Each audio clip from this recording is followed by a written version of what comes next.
So here we are tying the small pink surf candy on a size 6 SL45 bonefish hook. I'm just starting off here putting the thread base down of mono thread. I think it's just a 4/0. So yeah, just build up that thread base, which is not super essential. We're going to epoxy over this. And then I get some silver body material. I just position that in behind the eye. I want to leave a small gap behind the eye. I don't want to be too close and crowd the eye when I do the epoxy work and put the eyes on. So yeah, just tie that down firmly. Again, not super critical because we are going to epoxy. At this point I'll just do a half hitch so that I can put my bobbin in the bobbin cradle and then use the rotary function on the vise to wrap the silver body material. So yeah, good feature, the rotary function for doing things like this. And then lock that in, position that well, giving yourself a little bit of space behind the eye.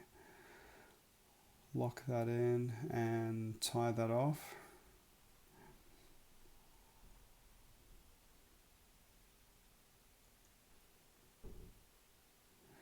Then I come in with some Ripple Ice Fiber in UV Pearl. Don't want to go too bulky because I'm trying to make this quite a sparse, small-ish candy. Sort of on the eye, more eye size side of things. So yeah, just tie that in, keeping it nice and even on the top of the hook shank.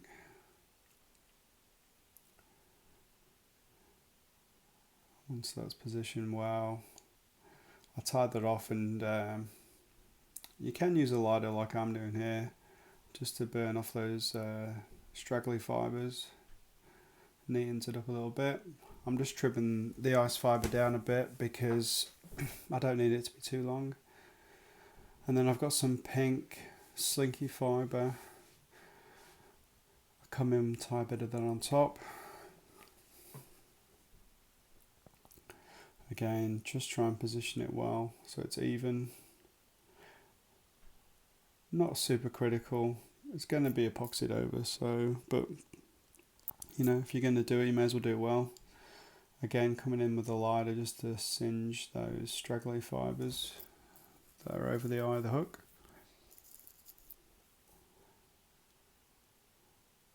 At this point, that's the tying portion of the fly done, so I'm going to do a whip finish. And from here on out, it's epoxy only.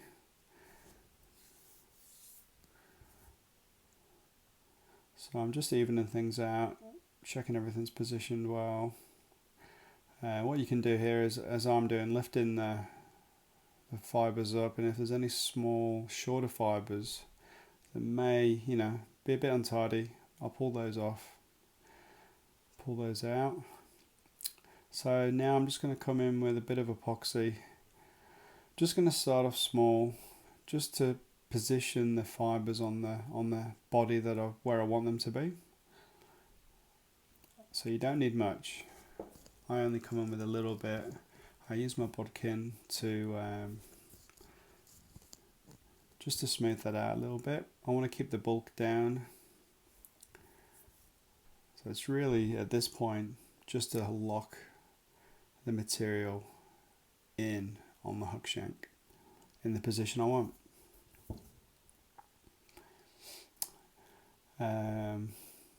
Once you've zapped that with the UV torch, that's locked in, and from this point now it's a case of building up the body to the perfect shape you want. Less is more, depending on the type of fly you're tying, type of candy you want to tie, whether you want it to be like a deep diving candy or a heavy candy or a light candy. Minimal epoxy. In this case I'm trying to go minimal, not super minimal, but minimal. So I'm just going to build up a bit, And what I like to do, as you'll see, I use a bodkin, but I also use a lighter, which is good for taking out the air bubbles and giving you a much clearer, nicer finish to the fly, I think. So a good tip, yeah, lighter's your friend when you're doing epoxy work. Just be careful, don't singe your fibres. And it's just a matter of building up the fly bit by bit. You know, you don't have to do it all in one hit. You can take your time and do a little bit at a time. So now I'm going to come in with the eyes. When tying minimal candies, it's important, I think, not to apply the eyes too late. You want to apply them quite early, so that, yeah, you're building up on top of the eyes and they're going to be well sealed and smoothed over without having to put too much epoxy on. I'm using my bodkin here to apply them, stick them in position, which is very helpful. Bodkin's a great tool. And then I'm just going to come in with a little bit of epoxy just to lock the eyes in. Once they're locked in, I can go in with more epoxy and just take your time, bit at a time, and it all blends together. Once it's cured, you won't notice the joints, the layers. It all sort of blends in. You don't get to see that. So yeah, just taking your time, making sure everything's positioned well, the eyes are even, and then yeah, building up from there, trying to make a smooth shape. If you wanted to be minimal to the extreme, then yeah, you'd probably finish around about now.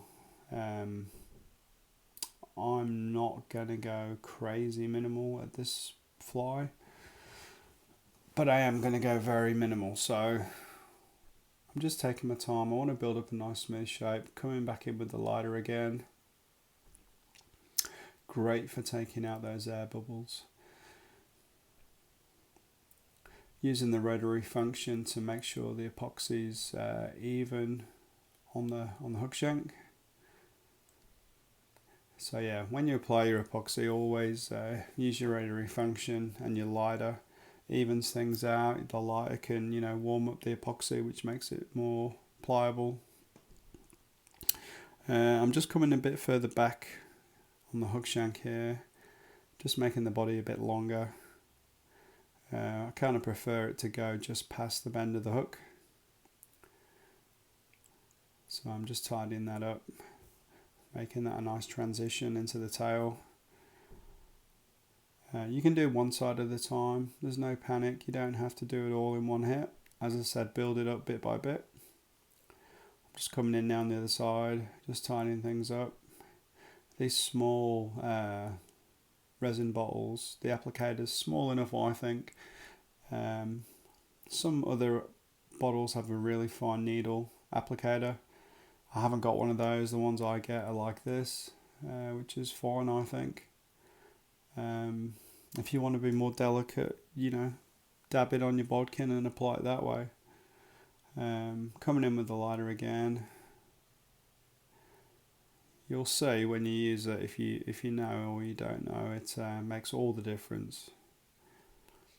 Just be careful. You'll see later on, I put a coat of Sally Hansen's hard as nails on at the end, just to seal it all in. I did actually try that one time with the lighter, and it set on fire. So that's flammable. Don't do it with your Sally Hansen's, only with the UV resin.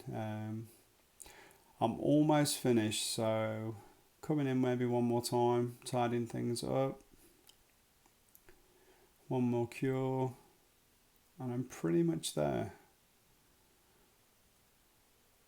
You can take as long as you want. You can bang them out as quick as you want.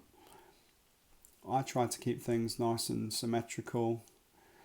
But yeah, I don't think the fish really mind too much. So I'm going to come in now and just trim that tail up. Try and get a nice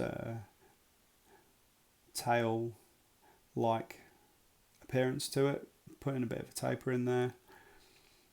if you don't tie in enough material, when you come to trim the tail, you'll end up with virtually nothing. So yeah, always a good thing to maybe go a little bit more heavy on the material, because you can always trim it back. Yeah, popping it back in the vise, just doing a few more final cuts and trims. You can spend as long as you want here, or you can, yeah, you can take it quickly. But I always like to tie the tail in a little bit longer than normal, because then you can always trim it back. And if the fish are feeding on a smaller bait, then you've got that flexibility.